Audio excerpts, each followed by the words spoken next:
ஒரு நல்ல முதல்வருக்கு கோபம் வரணுமா வேணாமாங்க? நான் என் குடும்பத்தோட பத்திரமா உட்காந்து நான் பார்த்துட்டேன். சாதாரண பொதுமக்களுக்கு பாதுகாப்பு கொடுக்க முடியலன்னா என்னன்னையா சொல்லுவாங்க? இது என்ன ஆட்சின்னு கேட்பாங்களா இல்லையா? யார்யா இதுக்கு காரணம்? ஒரு ஆய்வு நடக்க வேண்டுமா வேண்டாமா? 5 பேர் செத்துருக்கானயா, 5 பேர் வீட்டில் இலை விழுந்திருக்கையா? யார்யா இதுக்கு பொறுப்பு? யார்யா இந்த அரேஞ்ச்மெண்ட்டை ஏற்பாடு பண்ணது? சிட்டி கமிஷனர் வாயாங்க, நீ தானே அதுக்கு காரணம். என்ன அரேஞ்ச்மெண்ட் பண்ண? 5 பேர் சாகிற அளவுக்கு நீ என்ன அரேஞ்ச்மெண்ட் பண்ண?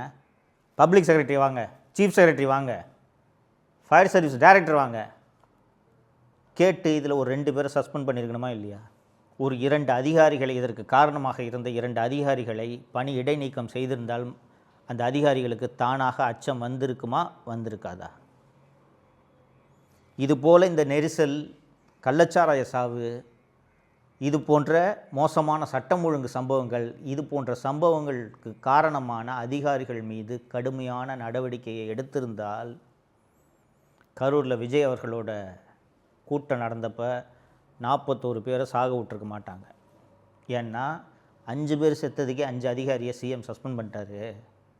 அதனால் இவ்வளோ பெரிய கூட்டம் கூடும்போது நாம் ஒழுங்காக அரேஞ்ச்மெண்ட்டு பண்ணணும் என்ற அச்சம் அதிகாரிகளுக்கு இருந்திருக்கும்.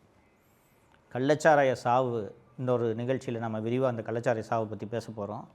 கள்ளச்சாராய சாவு உட்பட எந்த நிகழ்ச்சிக்கும், எந்த சம்பவத்துக்கும், எந்த அதிகாரி மீதும் இந்த பொம்மை முதல்வர் நடவடிக்கை எடுத்ததே இல்லை.